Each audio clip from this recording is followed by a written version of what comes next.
did I pronounce it right? Kea? Yes. Kea. And that's a nickname, right? That's not your Yes. real name. What's your real name? Kealo Lani Oko Huaka Kapuku Kai Piau Pipihea.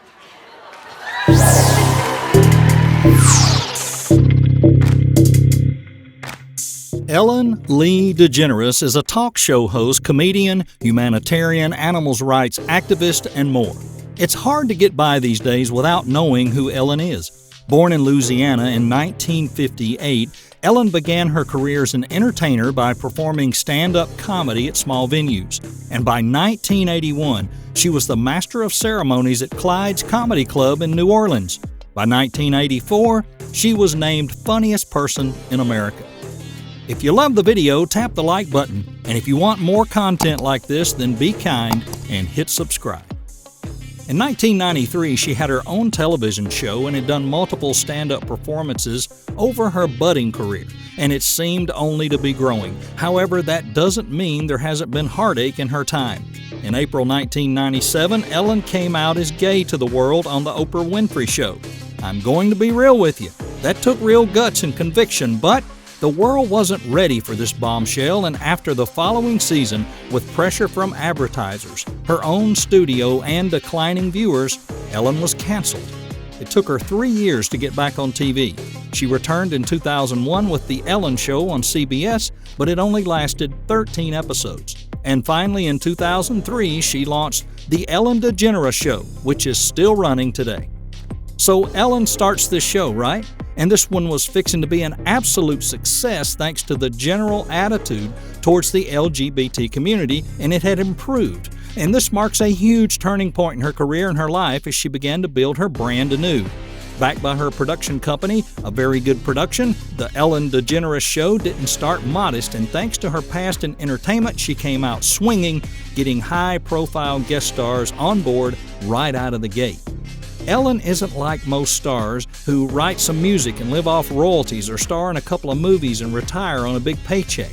She did earn around $75,000 for playing Dory in Finding Nemo that held her till its release in 2003 and her show went live.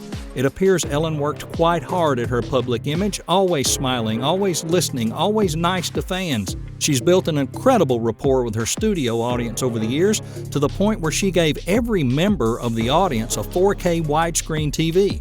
Her public speech regarding her attitude and her insistence that everyone treat each other fairly and kindly has earned her the moniker of the Be Kind Lady, and it's very marketable. Her public perception moved on to a new field of positive popularity that some rarely see.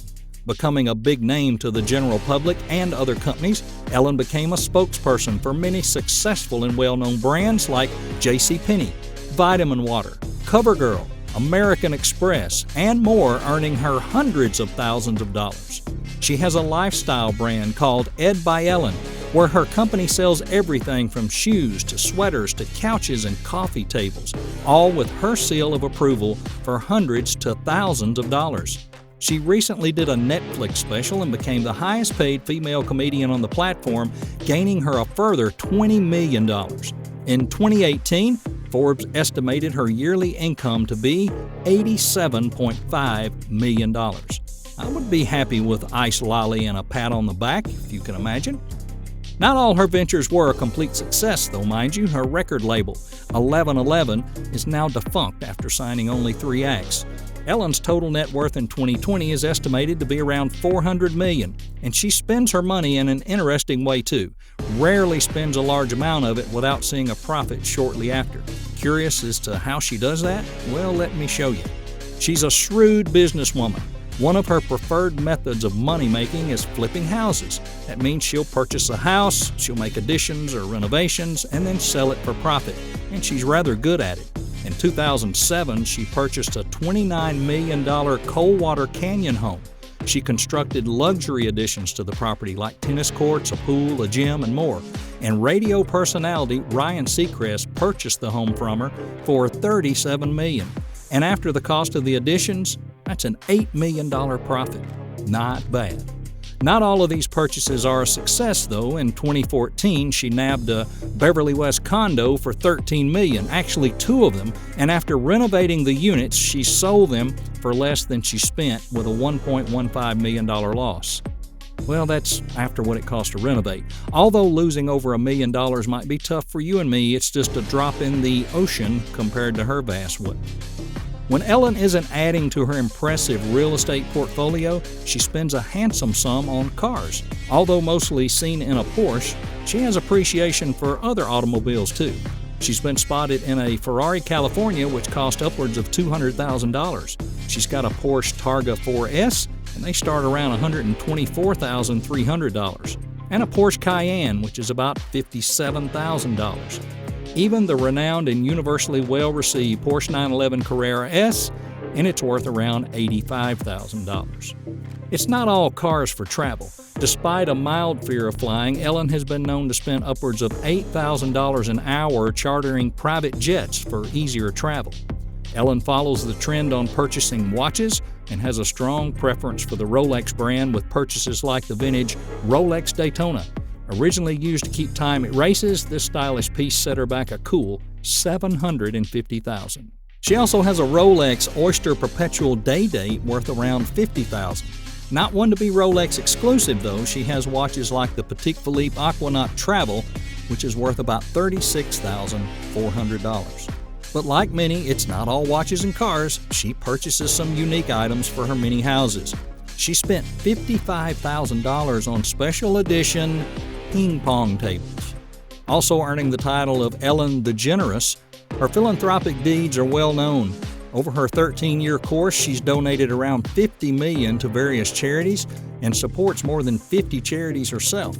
She even once gave her live studio audience $1 million simply because she could. That's a slice of what Ellen has spent her money on. If we carried on talking about it, we'd be here all day, and this video isn't fully about the subject of money. There are, of course, important issues to discuss, and wouldn't be right if we ignored them. The following are reports made by others. These are not our opinions. We're only reporting on what others have shared. Ellen and her shows have faced many years of controversy. Even way back in 2001, The Ellen Show reported mistreatment of staff and writers that all had risen around her.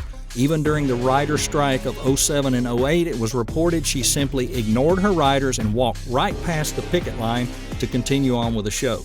In 2020, a clip of a 2017 episode of her show began to resurface of her appearing to bully a member of the audience named Nancy for taking a few extra items of merchandise for her sister who was not able to attend the show.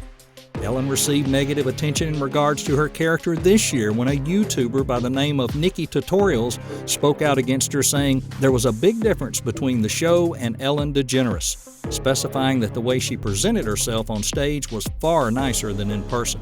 In April, a comedian, Kevin T. Porter, tweeted that for every story for how mean Ellen has been to people, he will donate $2 to the LA Food Bank and receive floods of stories, such as reports that she picks a new person in her staff to hate on a daily basis, and they're told just to suck it up, it'll be somebody else tomorrow. She's also faced scandal because her existing crew receives lack of communication around their pay for the coronavirus shutdown. And more word of her show's toxic work environment continued to spread in 2020, where allegations toward her senior members of staff were made in regards to sexual and racial misconduct. This then prompted Warner Media, the show distributor, to launch an internal investigation that has led to several executive resignations. However, there's always two sides to every coin.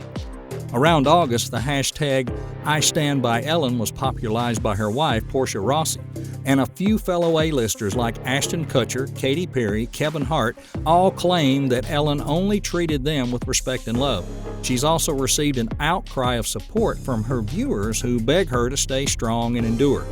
Ellen has since returned to her show and given a formal apology in the form of a monologue at the beginning of her new season. So what are your opinions on Ellen? Do you feel she's deserved what's come her way?